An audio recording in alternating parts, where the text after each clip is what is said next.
All right. Hi, everybody. Welcome to the New Vote Nevada Twitch stream, YouTube video, whatever we're calling it. My name is Mark Riffenberg. I'm the executive director of New Vote Nevada and the guy who does the Twitch streams. And so here we are. I'm really excited today to be joined by Robert St. John, who is with, you'll tell more about yourself in a second, and then Chris Miller. They are housing experts who are going to answer some of our questions about the housing market, whether it's renting a home, buying a home for the first time, or just navigating the housing market in 2025. I think we all understand that it feels like housing is a little bit out of reach for the average Nevadan these days, and we want to do everything we can to provide some support to the young Nevadans in the community who are looking for more information but not quite sure where to turn. And fortunately, in this case, not ChatGPT, two experts here on the Twitch channel. And so if you could, just tell us a little bit about yourselves. We'll pass the mic down that way. If you want to touch on how long you've been in Nevada, what's your background with real estate, and then I guess what got you interested in the real estate market to begin with? Thank you so much. My name is Robert St. John, as you mentioned. I'm with Barret Financial Group. I've been in real estate now for about 12, 13 years, in mortgages for about 10, and Las Vegas now 5 years as of May, and I have loved every minute of it. I have not looked back. I'm one of the California implants. Please don't judge me. But I've never looked back. I love this city. I think we have such a beautiful state here.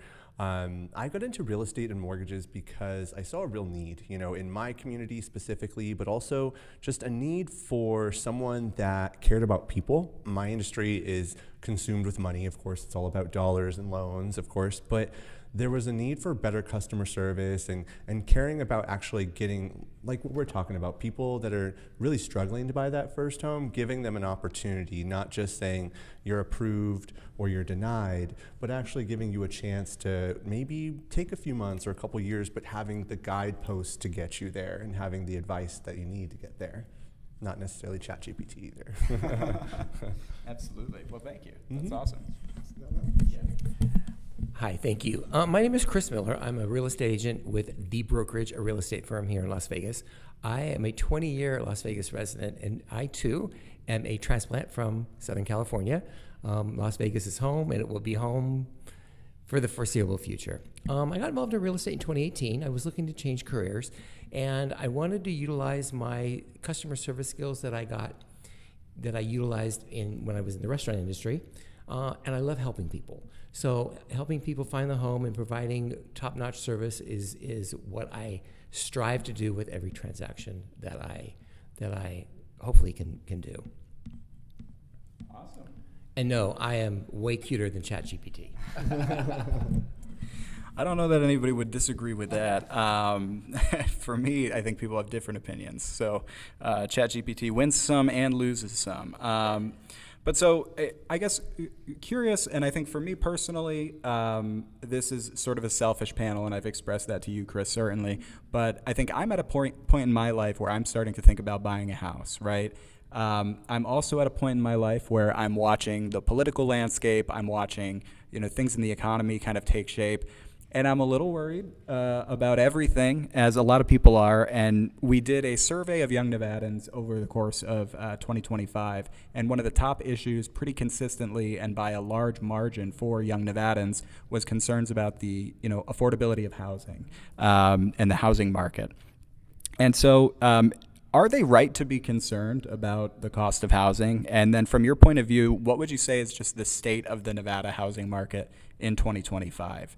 Obviously, whether or not they're right to be concerned is sort of subjective, but from what you see, does it seem like prices are rising really quickly? What's the trends there? And whoever is... Yeah, please.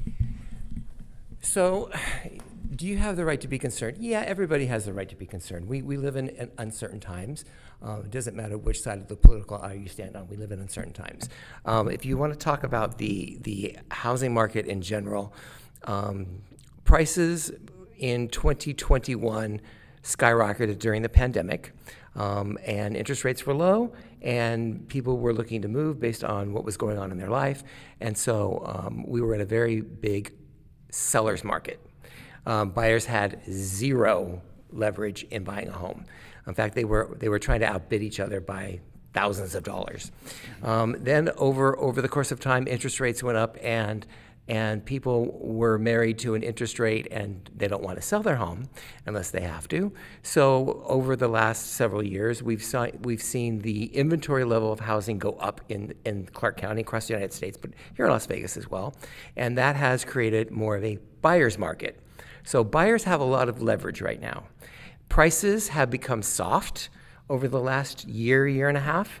They've even come down in some areas of the valley. So that huge spike has quieted down, and it's leveled off and come down a little bit in some places.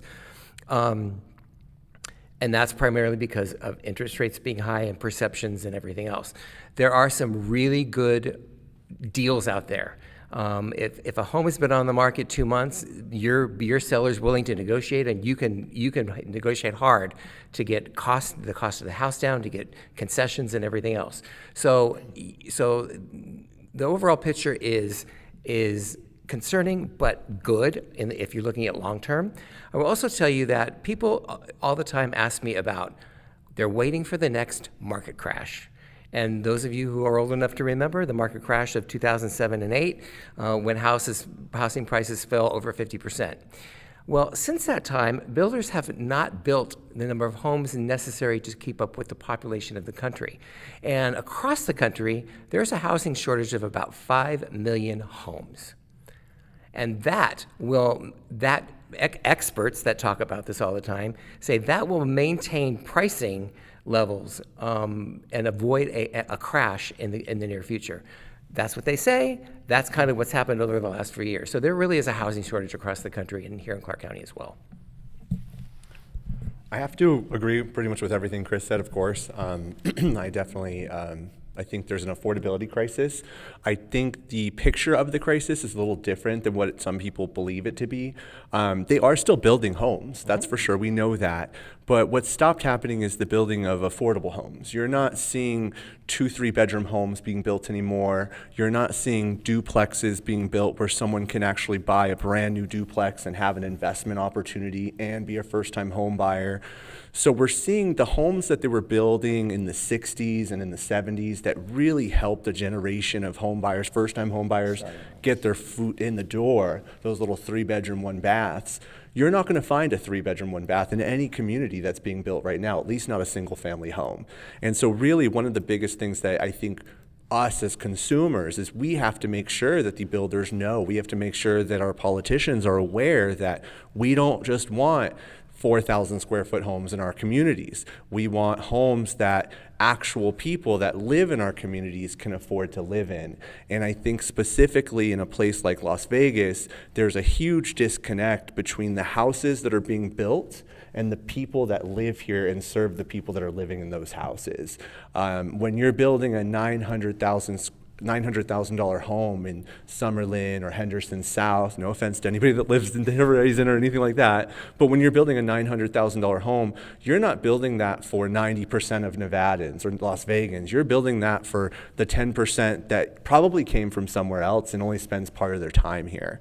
So I think realistically, yes, I think there is some responsibility on the builders, but I think there's more responsibility as us, as consumers, as voters, to get out there and let people know that housing is a problem. I don't need a 4,000 square foot house. I just need a house that I can live in and raise my family in comfortably, and maybe one day we can get there. But a lot of people don't ever want that. Most of my first-time home buyers, or even most of my buyers in general aren't looking for luxury. They're just looking for comfort and safety and a place that they can raise their kids happily, or their dogs in my case. Yeah, no, thank you for that. And I feel that on a deep level where it's listen, I need, 4 walls and a ceiling and heat and water, and that's about it, Well, in Vegas, more air conditioning. The heat provides itself. Also, I don't know if you guys are watching that on Netflix, the Love is Blind show, but I had a moment last night that felt a little bit like what you've described, where it seems like the only things available are these massive houses. It's this couple, and they're looking at houses together, and it's like a $2 million house that's like 6 bedrooms and like, 4 baths or something, and it's just for the two of them. Right. And she's like, well, I just want to have the nicest house available. And the guy's like, well, listen, this is a lot of house. And that's how it feels sometimes. We see the signs going up in our neck of the woods, and it's like, oh, new housing starting from $400,000, and then you look at the plans, and it's like, I don't know what I would do with that much, Right. and we're not having kids, so it's like we've got a dog, but she sleeps all day, and so the odds that she needs a runway's worth of space is pretty low. But I thank you both for those answers. That's helpful, and I guess sort of tangential to that is the recent special session that the Nevada legislature had, and we talked about this a little bit before we got started, but there was a bill designed to limit corporate home ownership.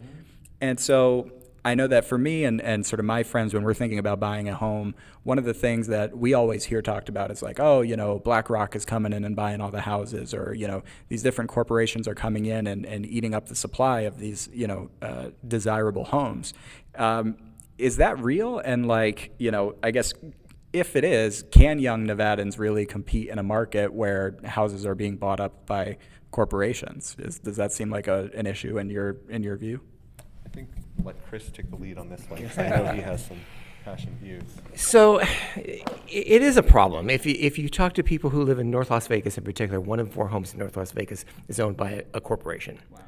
And the problem with that is these corporations come in, they pay cash, so my lender friend here doesn't get a loan given to them, and they have no desire to sell that home for a long period of time. So that home is off the market forever. So there's no change of ownership. There's no ability for someone else to come in and buy that home at any point in time.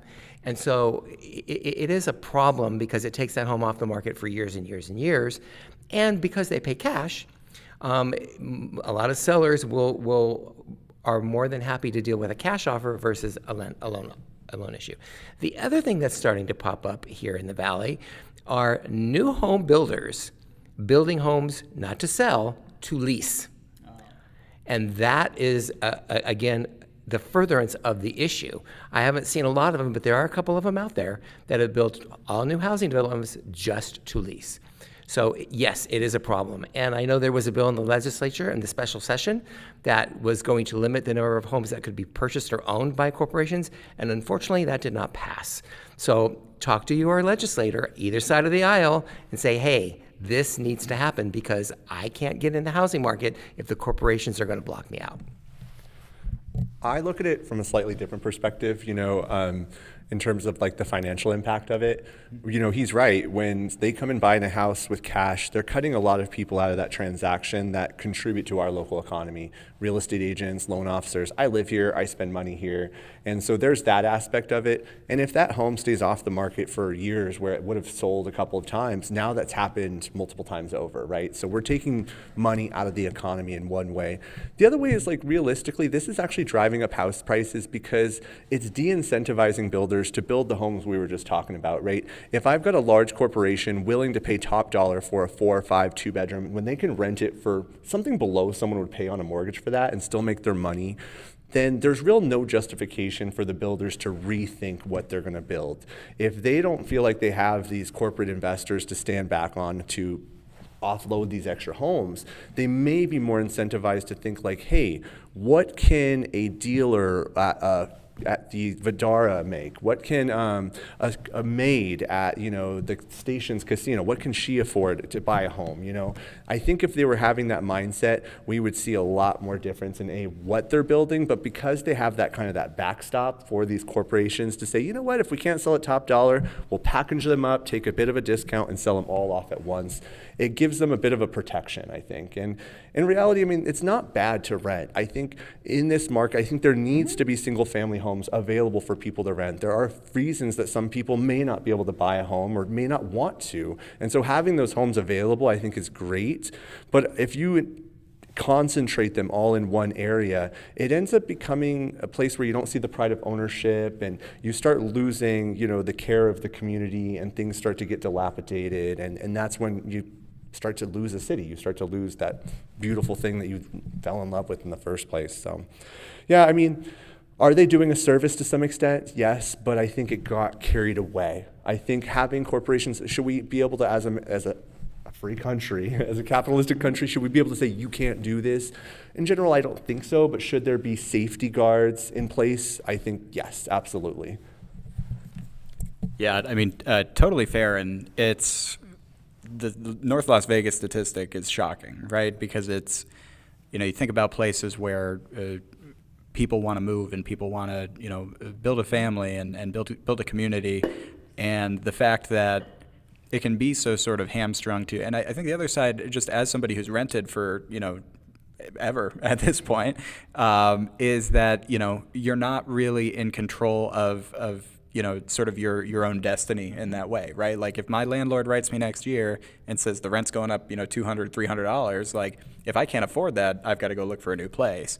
And so when you have entire neighborhoods that are subject to, a rent increase at, challenging times, that could be dicey. And so, yeah, I mean, that's a huge problem, and I'm glad we talked about it. I'm glad there's some movement legislatively on it, but I know that that's, at the forefront of a lot of young people's minds. And so I guess on the subject of renting, what advice would you give to young people looking to rent their own place for the first time? And so I'm thinking about, the first time I went to rent an apartment, and, you're out of college and you're sort of trying to figure things out for the first time. Maybe your parents can help you with it, maybe they can't. What are the things that you should be looking for? And then as real estate experts, like, is there a trick that y'all are aware of for finding a cheaper place? Or is it truly the Hunger Games in 2025 where you're just scrolling on Zillow and Craigslist and hoping that you find something good?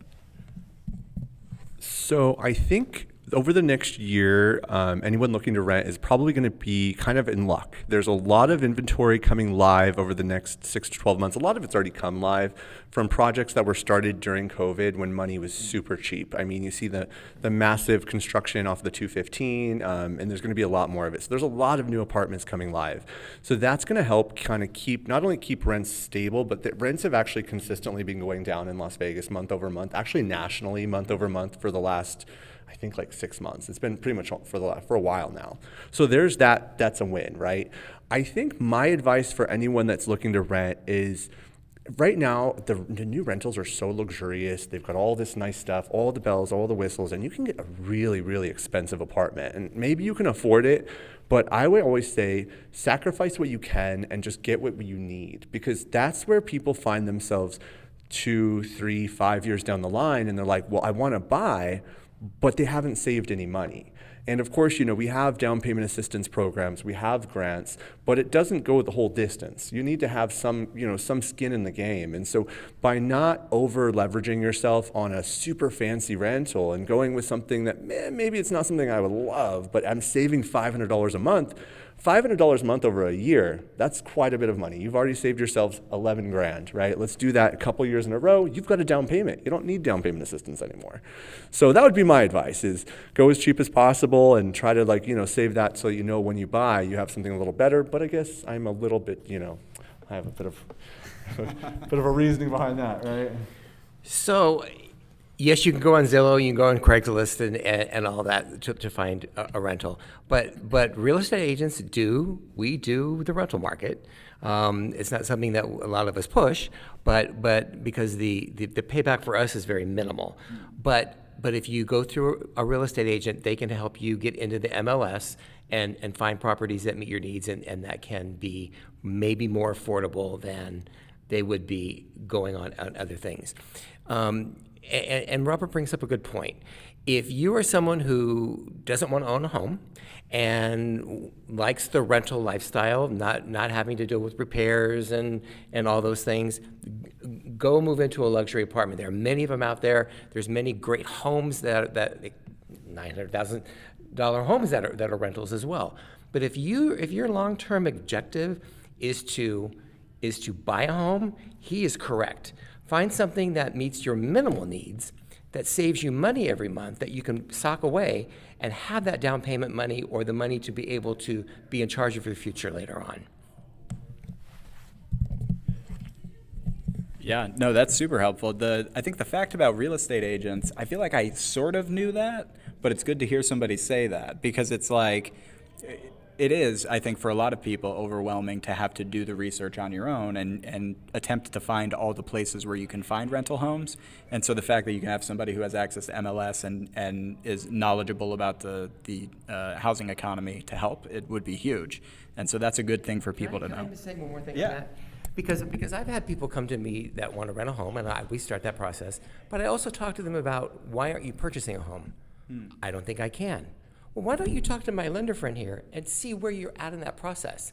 And maybe you can right now. Maybe you're a year away. So you develop the relationship with the realtor, you develop the relationship with the lending partner, and you know what you need to do over the next year, and then you save that $500 a month, so that a year from now you can do that. So there is an advantage. The other advantage of going to a real estate agent is developing that relationship with them, so they know you, they know your needs, and when you're ready to buy, it's ready to go. Make a plan, exactly. Yeah, that's a great point and an excellent segue into the next question here. And so if we take this same person, this same young person who's looking to rent a house, right, or rent a place to live, if they are, let's say, fresh out of UNLV or really early in their lives, I think there is that pervasive sense among young people that, it's impossible to own a home in 2025, or it's never going to happen for me.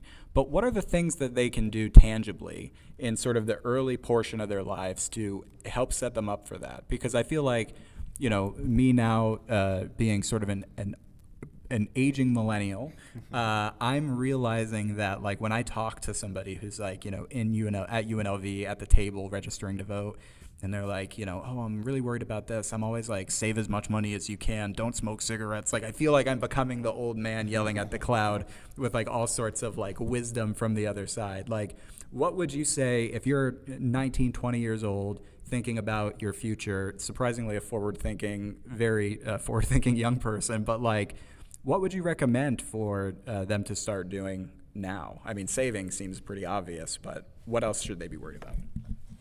Okay, first and foremost, You have the right guy here. I've worked with people that were 21 years old buying their first place, right? Wow. The problem is, no matter what age, is people in general are not realistic in terms of what they can afford. We've been so spoiled in this country for many, many years with really cheap things, cheap stuff at the store, cheap clothes, cheap food, cheap everything, right? And I think right now we're experiencing in our world, realizing all the stuff that we were experiencing so cheaply, it's actually a lot more expensive. And it's all happening kind of at once. And 5 years ago, you go to Europe, you go to another place, look and see how expensive a banana was there, right? Look and see how expensive a house was there. All these things that we're starting to realize are super expensive, it's because we were getting spoiled with subsidized stuff, including houses. So now the reality comes to it, which is stuff costs a lot more.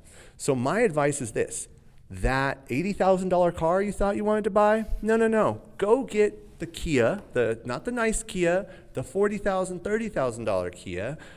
That's the biggest killer. Honestly, I have people will say, oh, Robert, I can't buy a house. I have student loans. I have student loan debt. Who doesn't? I did a loan for a lady the other day, 72 years old, still has student loans. Well, scary that is, but that's another podcast, right?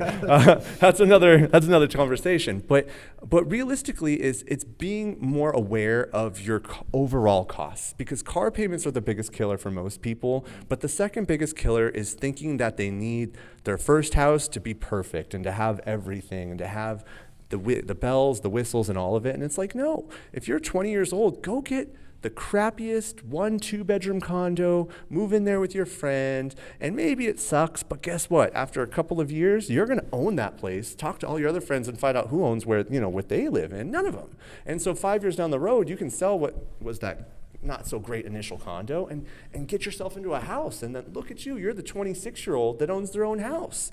So I think it's just getting more realistic and not assuming that I need the best thing. I just need something. And I think a little sacrifice, is really what it comes down to. that a little too much? I don't know. I think I don't have much to add to that, other than you have to have a plan. You have to know, and I know for someone that's 22, 23, they don't want to think about 30 and 35 and 40, but it'll jump on you like there's no tomorrow. But you really have to know what you want to do in your future, and if owning a home is in your future, you need to be starting to think about that with everything you do, and the saving money part, the building towards that, and everything else. And as I tell everybody, start with talking to a lender, because the lender will tell you what you need to do from the mortgage side of life, so that when you are ready, everything is taken care of and ready to go. One last thing I'd like to touch on is don't be afraid to ask for help. A lot of my clients, my young clients, are really surprised once they get in the process of buying and maybe they would like to do something a little bit more, or they're a little short on cash. I generally recommend, talk with your family, aunts, uncles, dad, mom. Not saying that they're in a position to do it, but let them know what you're trying to do. Because a lot of times people are surprised to find out that someone had a little fund that they've been working on for years. May not be a lot of money, maybe a couple $1,000s, maybe a couple $100s, but there was someone in their life that had already been thinking about this and was waiting, and maybe they were waiting till they thought it was going to be after they got married or something like that. But I found that a lot of people's parents do have like a little slush fund that they've been holding on for that special day, and maybe buying a house at a young age is that day for them. So you never know. Yeah, I mean, that's always worth asking, and I know for me, I clean out my car once every few months, and there's about $7 to $8 worth of quarters in there, and someday that might be the difference. No. Might be, you never know. Well, that's really helpful. And so I guess we've talked about renting, we've talked about buying. Is there any point at which it makes more sense to continue renting versus buying? I mean, obviously there's the stuff of like, if you plan on moving really soon after if you're not dedicated to a specific space, it might be more of a hassle to buy than it is to rent. Are there other things people should be looking out for? Because obviously buying is not going to be really for everybody, but how would I know, if for me that's not my situation? Well, first of all, when you're talking about renting versus buying, and you mentioned this earlier someone mentioned about the rents going up $200 a month. Your mortgage is pretty much a fixed cost. Yes, if you have impounds accounts and stuff, it'll fluctuate from year to year, but it's a pretty fixed amount. So you know what that budget is month to month to month, and it's not going to go up next year. The second thing is, when you talk about renting versus buying, if you are looking for a short-term monetary gain, buying a house isn't going to do it unless you're going to flip it, and that's an investment of time and energy and contractors and everything else. And risk. Because if you bought flipping a house right now is very hard because the market isn't going up at all or not quick enough to get that money back, and you have to get a really good deal, and those are hard to find. But if you're talking about buying a home on a longer term basis, I can tell you two things. People who own their home have 40 times greater personal wealth than people who rent their homes. 40 times. The other thing is, if you bought a home in 2025 for $400,000, and yes, they're out there, by 2030, that home would be worth somewhere around, if the market stays where it normally is, around $461,000. You would have made $61,000 in personal wealth based on the equity in the home and the mortgage payments that have brought down your equity a little bit. So you have to look at that as well. How do you want to build your personal wealth? Home ownership has been the key to that forever and ever and ever. I think, everything he said is right, and I think really, renting is not bad. Look at cities like New York and Los Angeles, or San Francisco. Renting is kind of the status quo for a lot of people. I think it really just depends on your needs. Mobility, I think, is a really big important thing for a lot of young people, although mobility in this country has gone down quite considerably. People aren't moving around the country as much as they used to for jobs. They tend to stay a little bit closer to home. And I think that's probably the biggest thing is if you, like you mentioned, the need to go somewhere else is one thing, but also buying a home there's a lot of responsibility with it. It's great and all, don't get me wrong. I love my house, but there's certain things about it that I'm like, oh, here we go again. So, there is in reality some responsibility with it, and you may not be ready for it. And there are costs. I mean, yes, in 5 years, you're going to build 60 grand in equity if you buy a $400,000 house today, but you also had to get the lawn mowed, and you had to fix the gutters, and you needed a new paint job because that beige color was ugly as heck. We need to do something different. So, I mean, it's not like it's just going to gain value by just sitting there doing nothing. Like, you have to be an active homeowner engaged in that home and keeping it up to date for it to gain that 60,000. If you walk in there and just start knocking down walls and never putting them back up, well then, yeah, it's not going to gain 60K. So I think it depends on where you are in your life. And some people, when they're 19, 20 years old, they're more mature than I am right now. You know, I still feel like I feel like a kid sometimes. But there's other people that'll be, 35 years old, and they're like, oh, I can't handle a mortgage, I'm barely dealing with my car payment. So I think it's mentality is part of it. And I think the value of it, the monetary value of it is super important. But I think it's a matter of if you're prepared to take on the long-term responsibilities as well. Some people are, but it's worth it. I mean, I think so. It's been rad. I love owning a home, and most of my wealth is in my home as well. And I think a lot of people don't realize if you do buy that little condo, your first place, 1-2 bedrooms, 5 years later, you've already saved another down payment, right? So you're keeping that condo, you're becoming a landlord, you're renting that out. People talk about wanting to build intergenerational wealth. Well, that's wealth you can leave to your kids. That's wealth that can kind of take you further in life. I have clients right now that are in their 70s and their 80s, and now they're starting to sell off the houses that they've built up. They have about 5-6 houses, and so they've built them up over 30, 40 years, and now they're using that to supplement their life. Let's sell a house. I got a couple $100,000. I'm going on a cruise, and then, just kind of go on and on, so definitely fun stuff there. Yeah, no, I mean, that's all very interesting, and, the moment you said, we got to get rid of that beige, I can picture every place I've been in Las Vegas. That's that same, I think they call it the landlord special, where they just get the spray gun and that's that. So it'll be nice to be free from that at some point. But so then I guess, let's say we've run the numbers, we've done all the homework, and we're like, okay, I feel like I'm good to go. I'm good to start the home buying process. What's involved with that? Because I feel like I've heard, you have to have a good credit score, but then it's not just the credit score, because they're going to look at, your bank accounts and get really into the nitty gritty on how you spend your money. And, to some extent, it gives me pause, and I'm like, that's why I need a year lead time so I can stop the frivolous purchases, and, the $3.52 at Starbucks every morning's got to stop. How in depth do you guys get when you're looking at approving loans?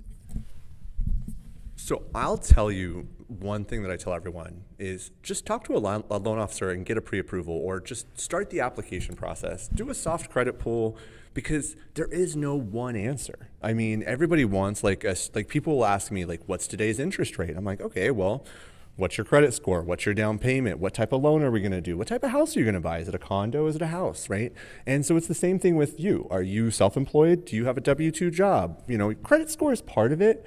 But I mean, I'm sure most people saw the news recently where Fannie Mae no longer has a minimum credit score. Fannie Mae used to have the minimum 620 FICO, conventional loans, 620 FICO. Everyone knew that.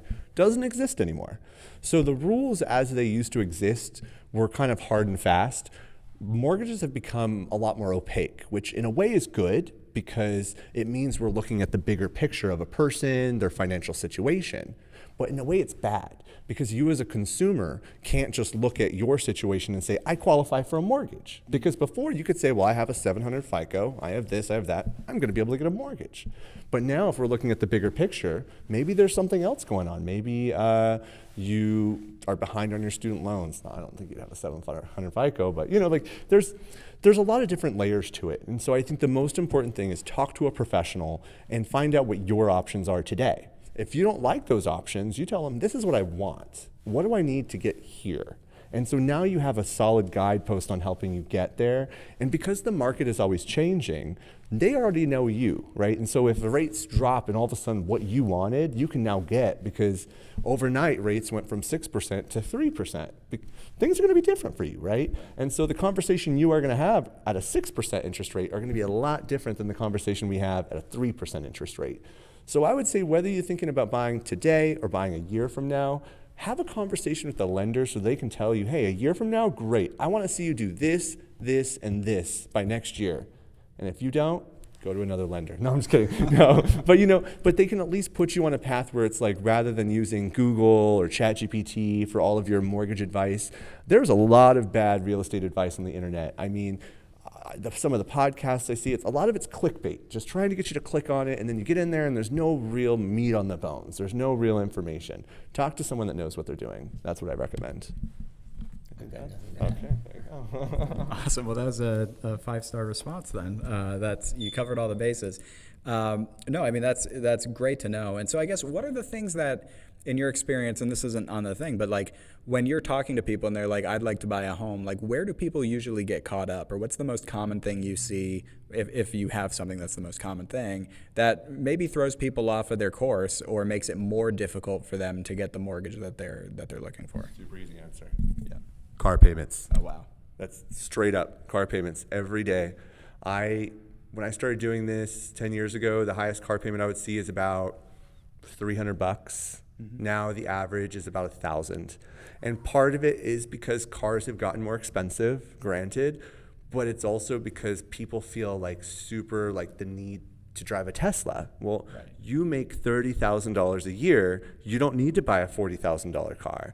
50, 60, I mean, however much a Tesla costs, I don't know. I still own my car from 2016 and it's paid off. So I think, there's so many books out there that you can read, like Rich Dad, Poor Dad, like, and all these different things. And I think our obsession with new is the killer. Cars are the killers. Credit cards don't have, credit cards, whatever, but I don't see very often $1,000 a month credit card payment, but I do see $1,000 car payment all the time. So that's the biggest one, cars. I'm going to add to that because it goes back to affordability and what they can afford. They want a champagne house on a beer budget. and so, again, you talk to your lender, know what you can afford, but people go out and they want to look at a house they can't afford, and then they get upset because they can't get what they saw. The worst thing I can do is show you a house that's out of your price range, right? Because it's going to make you upset about what's not out there for me. So find out what your affordability is, make a list of what you need or what you want, and then we start looking from there. We don't look at things outside of our budget. Mm-hmm. Yeah, the car payment thing is staggering. It's mind-blowing, I'm telling you. It's crazy.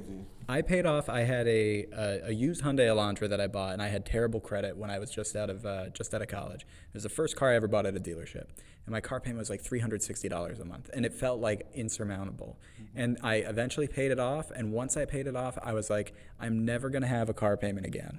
And so the next car I bought, I traded it in, and I made sure I had saved enough, and I was like, I'm just not gonna do it because it's like I don't want somebody coming and towing my car because I took a crazy car payment. But to have a $1,000 a month car payment, it's like, listen, I like having a nice car, but there's no car that I like that much because, the average person, if you're making, $30,000 a month is $30,000 a month is a year. A year, a year, a month, a year, yeah. $30,000 to $40,000. The average household here is right around $80,000 is the average household income. Yeah. So we're talking husbands and wives, so just that person working at the casino, they're making about $35K a year. Yeah, and you don't need the it's eventually, yes, I'd love for you to get it, but I priorities, right? Exactly. What's more important, having a house or having a Cybertruck? It's kind of, you got to put your values where they belong. And frankly, my hot take is probably nobody should have a Cybertruck, to be honest. Sorry, Tesla viewers, but come on, we can do better. There are designers out there weeping when the Cybertruck drives by.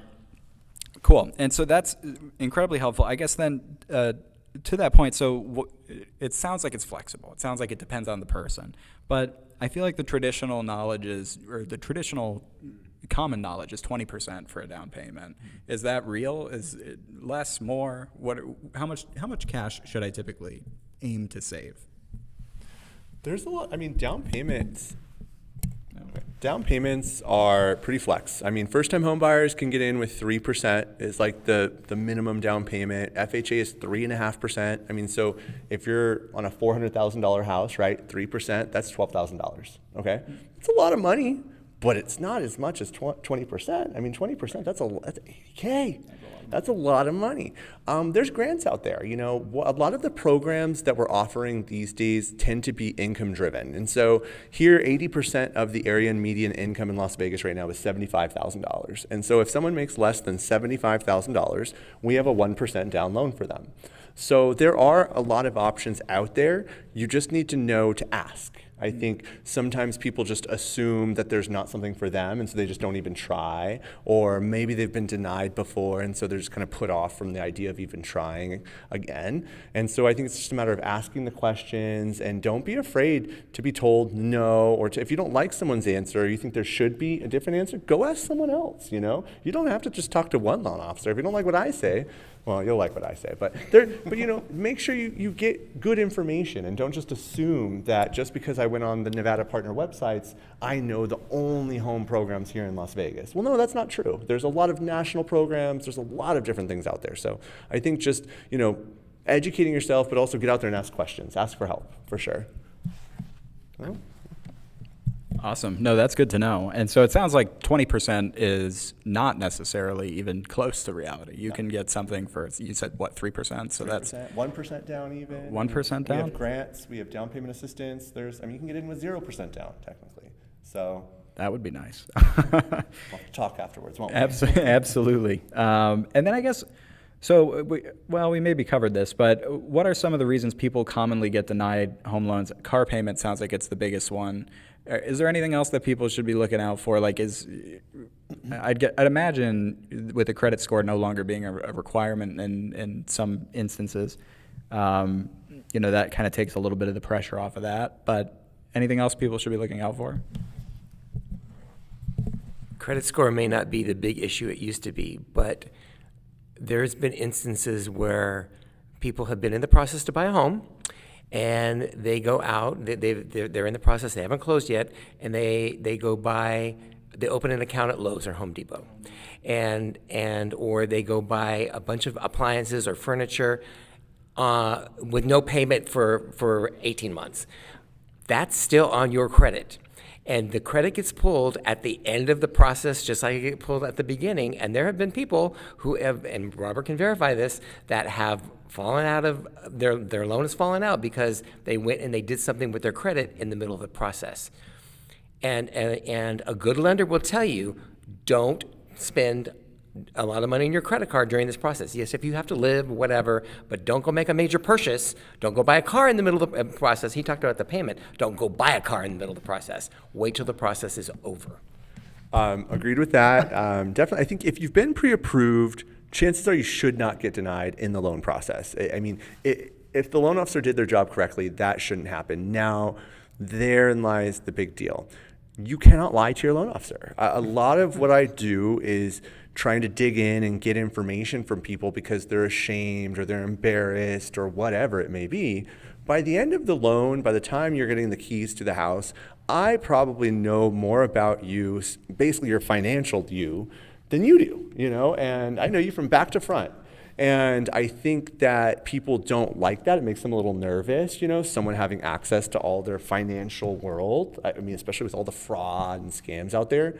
But the reality of the matter is, for me to get you a loan, I need to know everything about financial you. And so I think holding things back because they think it might hurt their chances, absolutely it could hurt your chances because I didn't have a chance to plan for it. And now the underwriter of the bank found it. You didn't tell me, the bank found it. Well, I can't help you fix that because we're already there. So that's, I think, the biggest thing I see with denials. And also, we try to avoid it. I don't really see it too often, although it did just happen to me this last couple of weeks ago where I had someone during the refi process had a new $700 a month debt pop up because we don't re-pull people's credit anymore. What we do is we have them in debt monitoring. So once your loan starts, like once you're under contract, we are watching your credit until actually a few days after closing because we also want to make sure that you didn't go buy another house while we were doing that process and try to sneak it by us. So we're watching. And so if you think you're going to go get a brand new car while you're buying a brand new house simultaneously at the same time and try to trick everybody, no, it doesn't work that way anymore, unfortunately. They caught us. So it sounds like if you're buying a house, you're buying a house, and that's the only thing really you should be doing with your credit otherwise. Which, For that moment, yeah. For that moment, Yeah, yeah. for sure. That makes sense. I've heard of that before where people will run out and buy the appliances because they're so excited about the home, and then it falls through. And I could think of no greater nightmare than going through the whole process, being in like we need a new oven stage of the process, and then being like, just kidding, you're looking again. Yeah, exactly. Brutal. Cool. And then I guess sort of the last prepared question I had here are what options are available for folks, and we kind of touched on this, but with lower incomes when it comes to buying a house? Because I think all of these things that we've talked about are great, but I think that there's still a contingency of young people who are going to be like, yeah, that's cool, but like I'm like financially struggling right now. And I know that there's some element of it, which is like, improve your circumstances, work overtime to save what you need to save. But at the same, is there any hope for somebody who's like, things are tough and they don't seem to be getting better, but I'd like to eventually own a home? Or what advice would you give to that person? I mean, that's a tough question, right? I mean, that's kind of the question with anything in life, with a person that's trying to buy, a person that's trying to live and survive in life. I mean, I wish I will have to say that unfortunately, I have to have a lot more hard conversations than easy conversations. And to an extent, has it kind of caused me to form a bit of a shell? Absolutely, because you can't cry every time someone else cries on the phone that you're talking about their situation and how it's like, I don't know how to help you. And sometimes it's not just people trying to buy homes. Sometimes it's people that already own homes that have found themselves in a situation where they can no longer afford life. Maybe they went from working full time to, becoming disabled, or, there's a laundry list of things. And unfortunately in our country, like, we don't have a system set up for people like that. And the safety nets that we did have, they're unfortunately going away. And so I would say to someone in that situation, kind of like what I said before, if you're not seeing the opportunities that you think that should be out there for you, then you need to get out there and make your voice heard and let people know that there's no opportunity for me. Because unfortunately, the people that are struggling the most, I have found, are also, they don't tend to be the loudest voices in the room. The loudest voice in the room tends to be the asshole that wants everyone to hear what they're saying, when in reality, it's like, shut the hell up. And so I think it's unfortunate. Like, I actually you caught me on that question, because I was like, how do I answer this without sounding mean, But in reality, it's like, no, I mean, there is no magic bullet. It is what you said. Find a way to improve your circumstances, get that second job, make the sacrifices. And it's hard to say that to someone that's already making the sacrifices. You can't say that to a single mom of 3 kids who's working 2 jobs and say, hey, you got to find other corners to cut so you can buy a house. It's like, no, I mean, it really does come down to the fact that as a country, but we're not talking about a country right now, we're talking about Las Vegas, we need to do a better job of building affordable housing. Vegas is actually stepping up, and there are some affordable housing communities for purchase coming up in the valley. They're going to have tight income standards attached to them, which means those homes will be controlled in how much they can go up in value, because even when it resells, that home is going to have income restrictions attached to it. So we are trying. Unfortunately, there's just not enough money in it for those types of construction projects. Building a house is very expensive, and so for them to make that happen, it takes government money. And unfortunately, there's not a lot of that to go around right now. It really comes down to, if we want houses that we can afford to live in, whether it's a rental or something you're gonna own, we need to make our voices heard, because housing is going to continue to get more expensive. Yes, we're seeing a little rent dip right now because of all the excess inventory coming on, but the prediction for 2026 and beyond is dire for renters. And so my recommendation for you, as much as I want you to buy a house, is if you can get yourself a 2-year lease in 2025, go for it, because I assure you, 2026 rolls around, rents are going to start shooting right back up. So that's my piece of the pie. Okay. Thoughts? I'm good. Well, that is a great warning. And so come August, when it's time for us to do our lease again, I'm going to say, hey, listen, we love living here. How's 2-3 years? How are we feeling about that? No, that's really helpful to know. And I think that it's a perfect way to kind of put a bow on this discussion is ultimately New Vote is a civics organization, right? And there are, unfortunately, some problems that are so big that we as individuals can't necessarily just unilaterally solve them. And as much as you would like to wave a magic wand and make sure that housing is affordable for everybody, that's not the case, right? And so, part of us having this discussion tonight is to hopefully provide resources to folks who are in a position looking to buy a home or looking for advice on renting, but also is to kind of highlight the fact that this is an issue that's pressing for Young Nevadans, right? And it's only going to become more pressing, and it sounds like, now we're going to have to talk offline about the coming rent apocalypse, it sounds like. And I'm going to go home and I'm going to run and I'm going to get the cans of Spam and the survival bucket from Costco there. But I think it's only something that's going to get worse, but we do see some movement in the legislature with the, banning corporate homeownership and things like that will eventually make things better. But it's a long process and it involves people getting involved, which is why I'm so glad we had this opportunity tonight to talk about this and share this information. Hopefully we'll do more of these, and hopefully the next one will be as in person as it is digital. But you know what? Listen, this has been great. Before we go, are there any other things you want people to know? Where can they reach you? If somebody at home is like, oh, a loan officer, I've been looking for a loan officer, a real estate, guy, I've been looking to buy a house. Where do we find you? First and foremost, if you want to buy a home, it's worth trying. And don't allow anybody to tell you otherwise. It's worth trying. It might be hard. I think that the best things in life are the hard ones, right? The most important things in life are not easy. So I think give it a go. Try. If you want to find me, stjohnloans.com, or just search your loan officer St. John in Vegas, and you'll be able to find me online pretty easily. You can text, call, email, fax. I got them all.